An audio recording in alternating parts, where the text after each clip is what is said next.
Bonjour à tous. Bonjour. James. Euh, Premièrement, je tiens à remercier nos professeurs, c'est Jawad, c'est Hassan, je sais pas si il est là, et toute l'équipe CEDOC de FST Stat pour cette initiative qui nous donne l'opportunité d'apprendre beaucoup sur ce domaine, l'intelligence artificielle. Je m'appelle Rachid Nasraddin, doctorant au sein du laboratoire de recherche mathématiques, informatique et sciences d'ingénieur à l'FST de Stade. Donc aujourd'hui, je vais vous présenter la TDA, Topological Data Analysis. Donc on va suivre ce plan en commençant par les définitions euh, simplex, complexe simpliciel. Après, on va définir c'est quoi l'homologie simplicielle et on va finir avec la persistance. Alors, c'est quoi la TDA? L'analyse topologique de données. Alors, c'est un domaine récent qui connaît un succès croissant depuis quelques années.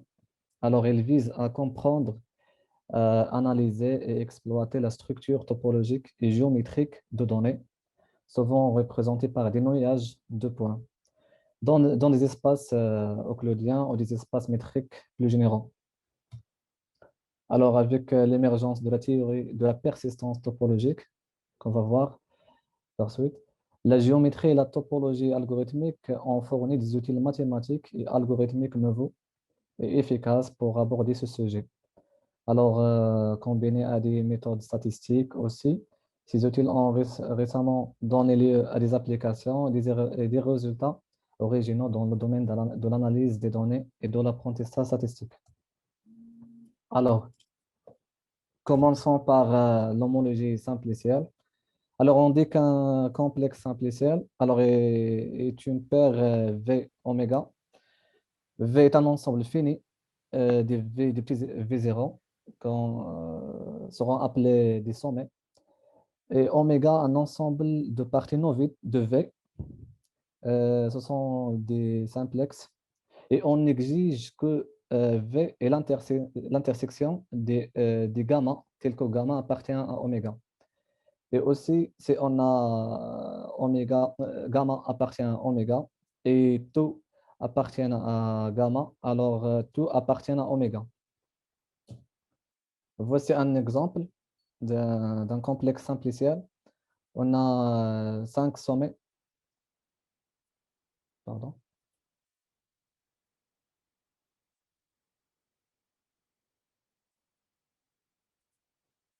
Un, 2, 3, 4 et 5.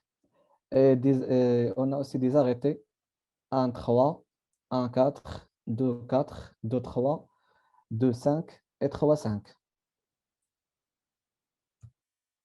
Alors, passons à des groupes d'homologie. Alors, c'est quoi l'idée? Alors, soit X un espace topologique dont on souhaite calculer des invariants algébriques. L'idée de l'homologie simplicielle consiste à trouver un complexe simpliciel K dont l'espace sous-jacent est homéomorphe à X. Alors, puis on calcule ces groupes d'homologie. Et l'espace X et le complexe K étant homomorphes, et les groupes d'homologie associés sont associés à ces deux groupes seront isomorphes. Alors, le calcul du groupe d'homologie d'un complexe simpliciel K revient à considérer l'ensemble des cycles de K, c'est-à-dire les chaînes de simplex de bord nul, et distinguer ceux qui forment le bord d'un complexe de dimension supérieure, alors de ceux qui ne sont le bord d'aucun simplex. Alors, on va voir ça après. On va définir aussi c'est quoi un complexe de chaînes. Alors, il est une suite de morphismes de groupes abéliens de delta n, quel que soit n appartienne à grand N, on a la composition de delta n et delta n plus 1 est égal à 0. Donc, on a donc, quel que soit n appartient à grand N, l'image de delta n plus 1 appartient à le noyau de delta n. Aussi, on va définir c'est quoi un groupe d'homologie, soit X un espace topologique et K un complexe simplicial homéomorphe à X, les applications en bord de delta n, alors forment un complexe de chaîne de la forme suivante, jusqu'à qu'on a 0 à la fin. Alors, nous avons, quel que soit n appartient à grand n, d'après la première définition, la composition de delta n et delta n plus 1 est égale à 0. Alors, par conséquence, on a le noyau, l'image de delta n plus 1 appartient à le noyau de delta n. Alors, par la suite, on va écrire la forme suivante. Alors, définition. On va noter c'est quoi la notation de le groupe d'homologie. Alors, on appelle énième groupe d'homologie d'un espace X, le grand quotient suivant, que l'on note avec Hn de X. Alors, pour bien comprendre c'est quoi un groupe d'homologie, l'interprétation suivante du groupe d'homologie, c'est-à-dire H de 0x veut Z de K, où K est le nombre de composants connexes de X. Alors, on va X, H1 de X vaut Z de X' et K', c'est le nombre de trous dans X. H2 de X vaut Z K double prime, où K double prime est le nombre de trous de dimension de 2 dans X, etc. Par exemple, H de N de X veut X, par exemple, M, où M est le nombre de trous de dimension N dans X. Alors, passons à la persistance. On va premièrement définir c'est quoi le complexe de check. Alors, soit P, une collection de points de Rn et epsilon supérieur à 0.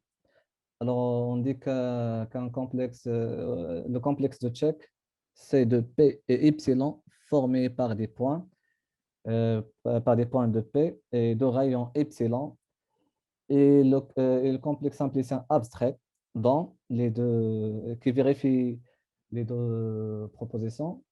Les sommes sont les points de P et le simplex des xi 0 jusqu'à xin et dans le complexe de check si l'intersection des boules de xik différent de 0. On a aussi le complexe de Vitor-Reps, la même définition de complexe de check, sauf que les simplexes de xi0 jusqu'à xin et dans le complexe Vitor, c'est seulement si l'intersection des boules de deux points, tels que, quel que soit le point de P, l'intersection de ces boules est différente des zéros. Alors, on va voir un exemple.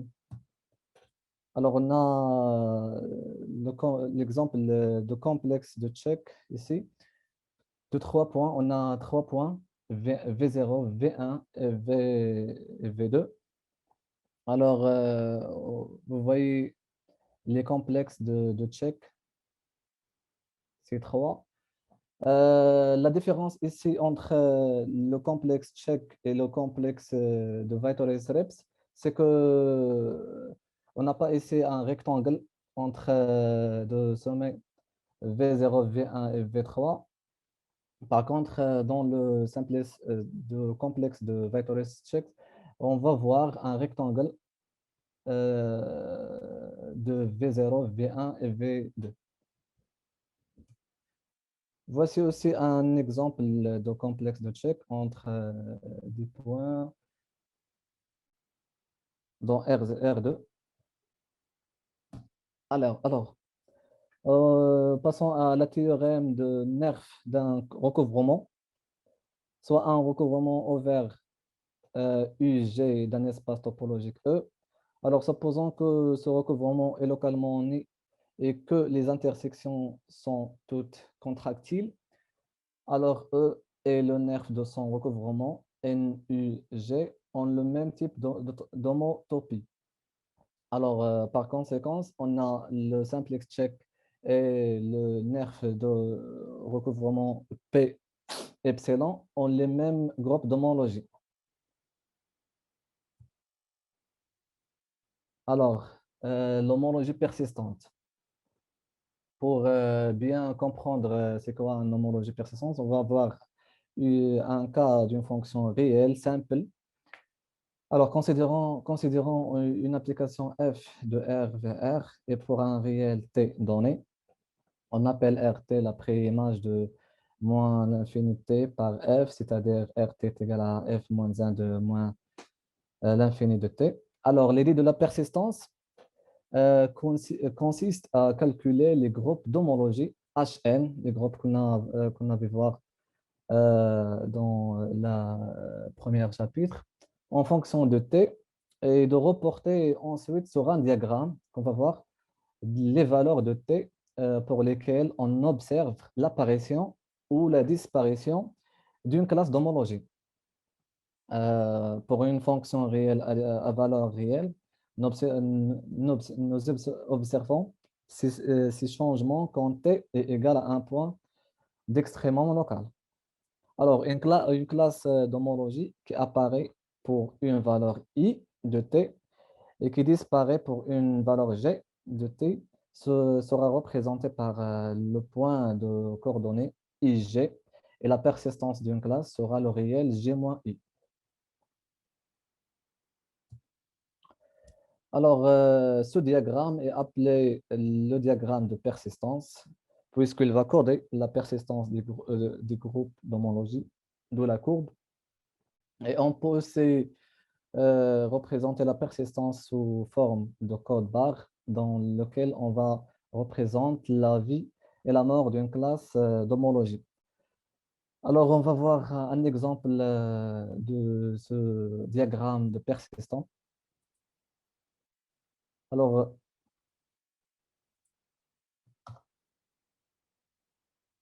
voici, on va faire le complexe, une filtration de complexe de check. On a le premier figure, on a une dizaine de composants connexes. On voit rien. Hmm.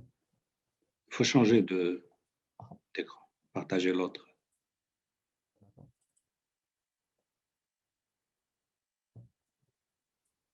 C'est bien, Alors, c'est bien. dans le premier figure, on a une dizaine des composants connexes et on n'a aucun trou. Donc, H0, on va, on va voir plusieurs, ça pour une epsilon est égal à 0.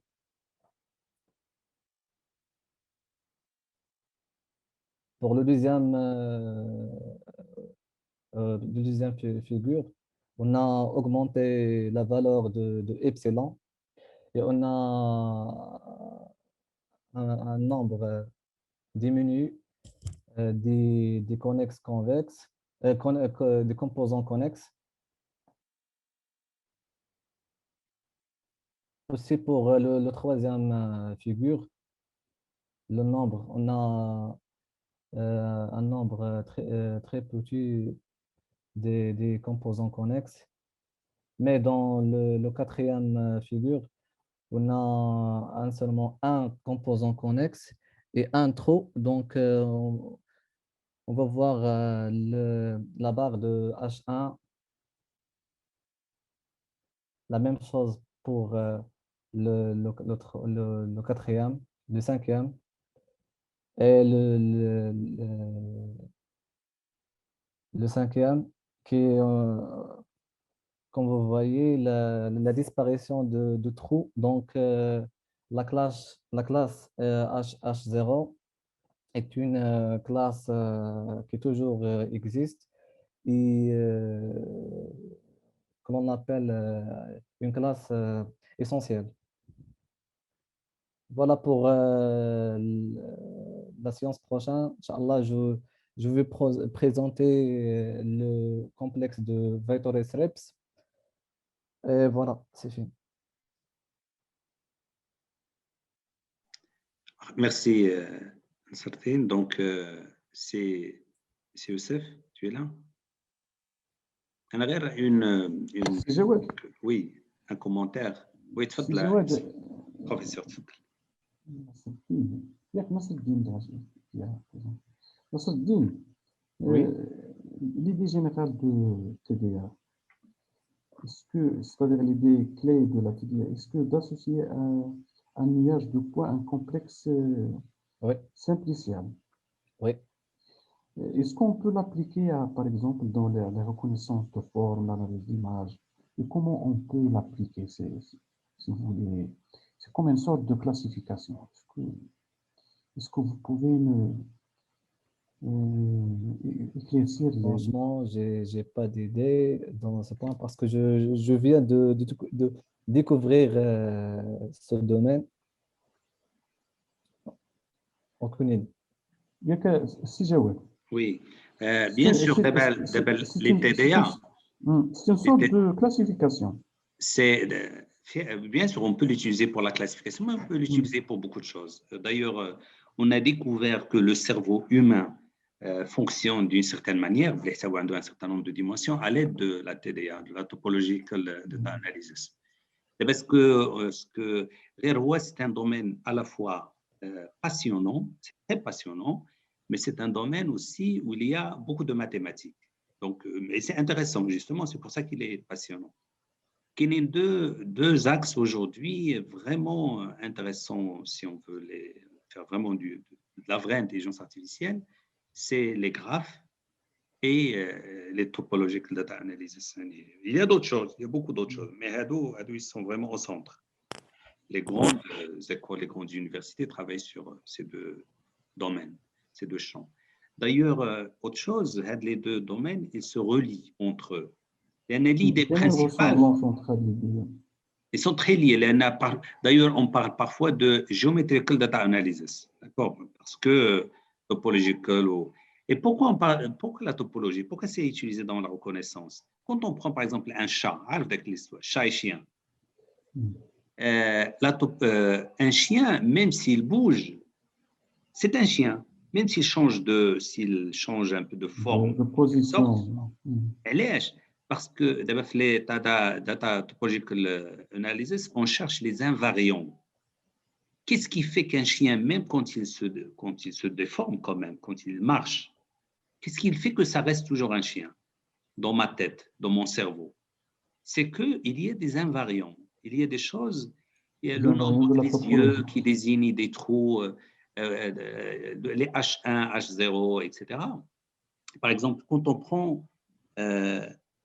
H0, quand on prend une sphère, il est connexe, donc un seul élément. Quand je prends deux sphères, si j'ai deux sphères, j'ai deux éléments, donc j'ai deux objets connexes, donc j'ai deux choses.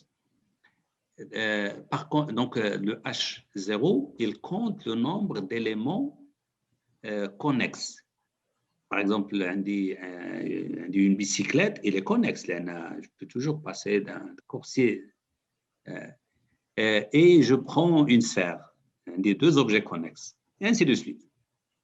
H0, ça désigne les trous. Il a dit, par exemple, un papier, on dirait un trou. J'ai un trou qui est déterminé par un cercle. Donc, c'est un trou de dimension 1. Les TDA, Topological Data Analysis, permet d'identifier dans un corps, dans une image, les trous, les éléments qui le composent, et donc d'identifier avec l'élément. D'accord, à l'aide des formes que l'on va retrouver. Il a, à un moment donné, Souhey a présenté des points où il a commencé à gonfler les points. D'accord. Le dernier, l'exemple. Oui. Je pense à une question qui récapitule ce que j'ai vu, ce que j'ai donné comme question et vos explications. Je voulais savoir premièrement complètement s'il existe une application directe de la TDA dans l'IA. Oui, bien sûr. Mais il y a une application. par exemple, prédiction. Oui, bien sûr. Mais qu'il y a une application, qu'il y a même des bibliothèques. Mais bien sûr, il y a un ISD, il y a une... Là, il y a une مشاو لي دابا لي نو مي ما تدخلوا كتبوا bibliothèque ou la donc TDA, vous allez trouver beaucoup de choses. Ou c'est un domaine, les conférences, par exemple, j'étais une fois en Suisse, Lausanne, on lui consacre un workshop et un travail. Donc, c'est pas, bien sûr qu'il y a des gens qui le maîtrisent beaucoup, des Australiens, des Américains qui sont des Russes aussi. Et c'est un domaine en pleine expansion. Pas seulement topological, parce que j'ai dit, il y a geometrical, topological et les graphes. Les graphes. Donc, les trois domaines, ils se relient. Même la topologie algébrique. C'est de la bien sûr, c'est de la topologie algébrique. Voilà, bien sûr.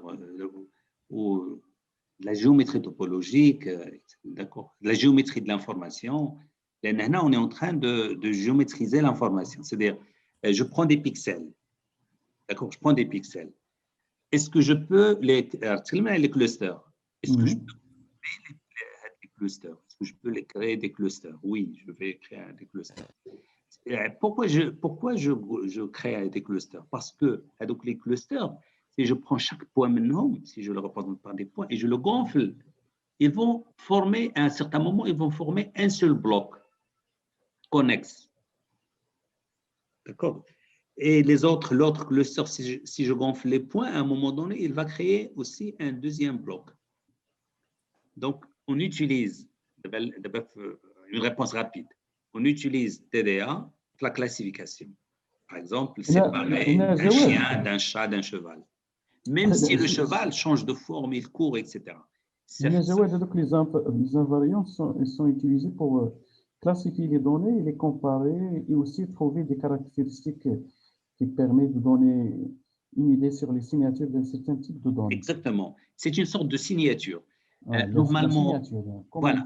Les données, en général, on a un système qu'on veut comprendre. Qu'est-ce qu'on fait? On prend des données.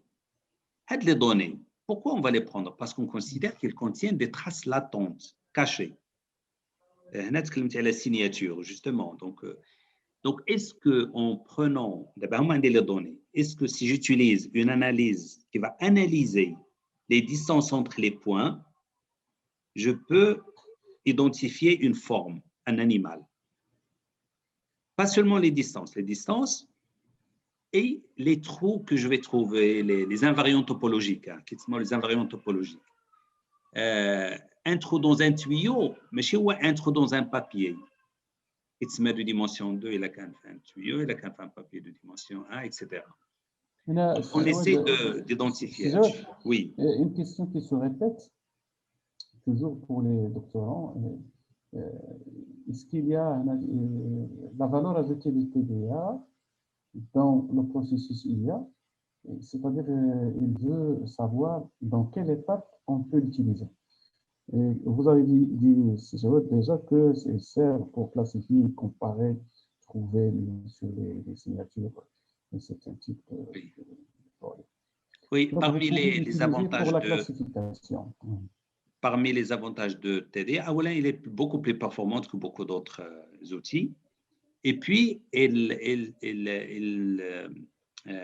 peut, même s'il y a un bruit dans les données, et c'est ce que Rachid probablement pourra un jour présenter, il y a une persistance des formes.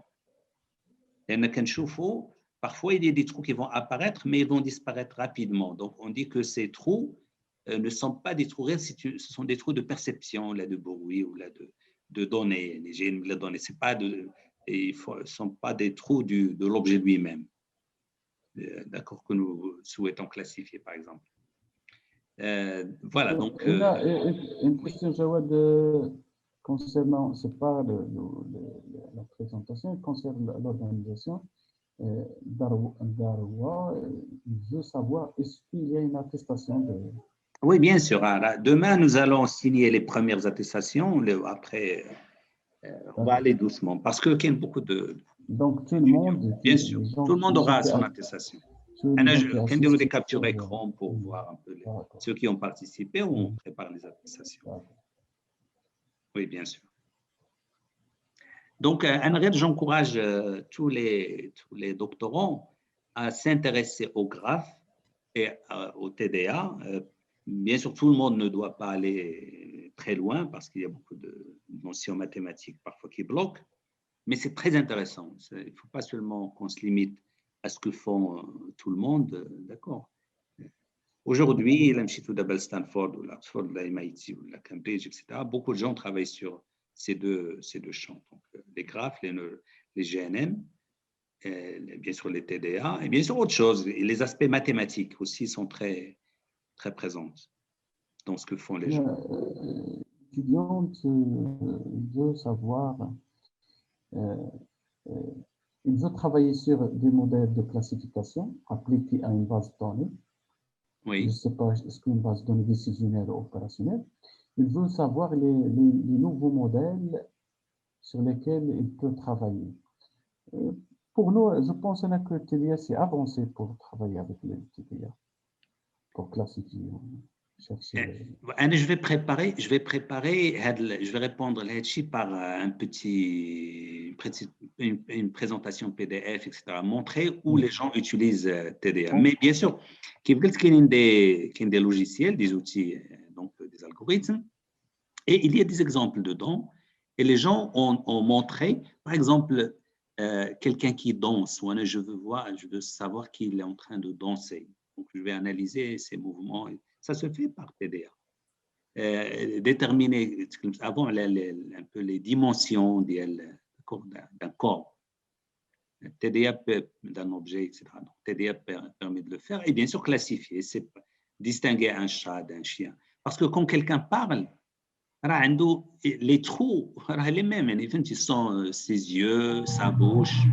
Et TDA, il manipule là-dessus. Il peut reconnaître aussi qu'il s'agit de la même personne. Donc, je vais préparer des exemples, mais c'est quelque chose qui s'utilise beaucoup.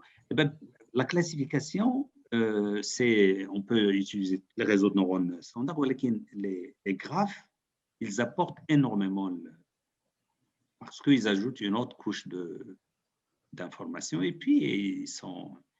Mais en général, ça dépend pour la même occasion, est-ce que vous pouvez me présenter avec l'outil de titre, la topologie de l'élève? Oui, bien sûr. Je vais le présenter une autre. Avec il peut répondre à des questions. Oui, il y a beaucoup de questions. D'accord. Je vais préparer Rachid va continuer, donc il va présenter autre chose. Mais ça demande un effort. C'est très intéressant. D'accord. Donc, les aspects aujourd'hui intéressants, au moins les aspects qui demandent beaucoup d'efforts maintenant des étudiants. Bien sûr. Ce qui est simple, mais ça. Ce qui est simple, ce qui est déjà utilisé, là, c'est déjà. Exactement, mais on n'est pas là pour ça. Quelle est une question, je pense, je m'excuse pour répéter la question, justement, je voulais savoir la relation entre topologie et morphologie dans le traitement. C'est ça, et la morphologie, quand quelqu'un court, quand il change, quand il s'assoit, quand il se met debout, il ne change pas de topologie. La topologie, c'est quoi? Rachid, les invariants, c'est ce qui ne change pas. La personne a toujours deux mains, deux pieds, c'est un seul corps, d'accord? Donc, d'ailleurs, quelle est une autre question? Il y a la relation entre TDA et traitement d'image. Elle est très utilisée. D'accord? La TDA, la Topological Data Analysis, est très utilisée dans le traitement des images. Très utilisée. Il y a des bibliothèques. Je vais préparer quelque chose et vous l'envoyer par mail. Mais je vous conseille d'aller chercher. C'est là où on peut faire des choses intéressantes. بالنسبة لي graphes, j'ai préparé quelque chose que je vais aussi diffuser lundi ou le week-end, Inch'Allah. Les graphes, d'abord, خصنا نبداو بكلكو chose. Aujourd'hui avec Rachid, il faut qu'on ait 5 ou 6 présentations autour des topological data analysis. Pour absorber un peu l'ensemble d'informations qu'ils contiennent. La même chose pour les graphes. Il faut qu'on répète. C'est pas grave, on répète, mais à chaque fois, on va améliorer nos connaissances. C'est parfois difficile, mais c'est abordable. Les gens ailleurs, ils travaillent sur ça sans problème. TDA entre... donc, monsieur, s'il vous plaît, est-ce que la TDA rentre? Oui, oui, bien sûr, ça rentre dans le deep learning, bien sûr. Merci. D'accord.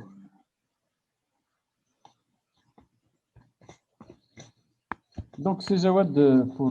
D'accord. Donc, je suis toujours dans le traitement des images, l'apport TDA par rapport à CNN, si, etc. S'il existe une comparaison. Oui, oui, bien sûr. Mais d'abord, CNN, ça s'utilise à l'intérieur des algorithmes de TDA, comme dans les graphes. Qu'est-ce qu'on fait dans... D'accord. Même il faut que... D'abord, ce qu'il faut comprendre, regardez ce qu'il faut comprendre, par exemple, les graphes, les GNN. Les graphes, j'ai des relations, Facebook par exemple, j'ai des amis ou des groupes d'étudiants, etc. La liaison entre les gens, c'est une information en plus. Et les caractéristiques de la relation entre les gens, c'est une relation en plus de la photo de chaque personne, de son âge. Donc, on fait un traitement par personne, mais en exploitant aussi la structure de graphe de ces entités, de ces données. Donc, c'est un plus. Ça n'élimine pas CNN. Mais en plus de ça, on va utiliser les concepts de CNN pour faire propager le graphe les informations entre les personnes. On va parcourir le graphe comme on parcourt une image à l'aide de filtres ou là, ce que propose CNN. Voilà, donc, mais Inch'Allah, il faut aller doucement et à chaque fois essayer d'avoir. Aujourd'hui, je pense ce qui est bien, ce qu'il faut comprendre, c'est que la TDA utilise l'algèbre, utilise les mathématiques, utilise des mathématiques très poussées. La topologie algébrique. Voilà, il utilise la topologie algébrique. Mais il ne faut pas avoir peur. La topologie algébrique, ce n'est pas compliqué, on ne va pas aller très loin. Ce qui nous intéresse, c'est regardez ce qui nous intéresse dans la TDA, dans tout ce qui est topologie algébrique, c'est identifier des objets connexes et à l'intérieur de ces objets connexes, identifier des trous qui apparaissent. Bon, les homos qui définissent la topologie de ces objets.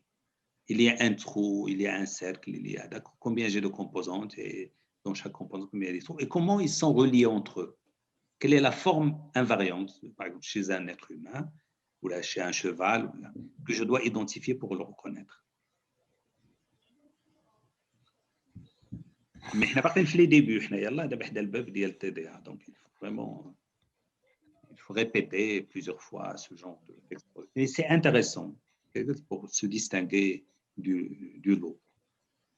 Donc, nous allons organiser une journée scientifique autour d'intelligence artificielle, FlyFST, le mois de mai, le mois de juin, l'IFST, ou le mois de juillet, Dakhla. D'accord. Voilà, merci à tout le monde. Merci. Merci, c'est Merci. demain. Au revoir.